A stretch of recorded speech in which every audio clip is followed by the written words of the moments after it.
seorang tentara Israel tewas dihantam rudal militan Palestina Hamas. Serangan itu terjadi saat tentara Israel hendak melakukan serangan darat ke jalur Gaza.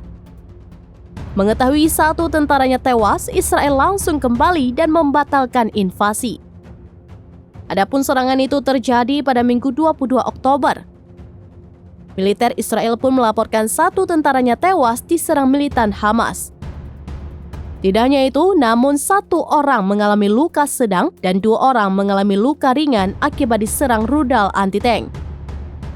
Kematian tentara Israel itu membuat Hamas berhasil memukul mundur Zionis kembali ke wilayahnya. Sementara militer Israel mengungkap tujuan menyerang darat Gaza. Dengan serangan itu diharapkan dapat menemukan para sandera yang ditahan oleh Hamas di wilayah Khan Younis, Gaza.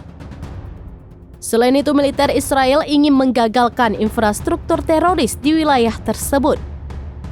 Dikutip dari Al Jazeera, serangan balik dari Hamas sangatlah dramatis, lantaran militan Hamas melakukan penghadangan saat tentara Israel berusaha memasuki jalur Gaza.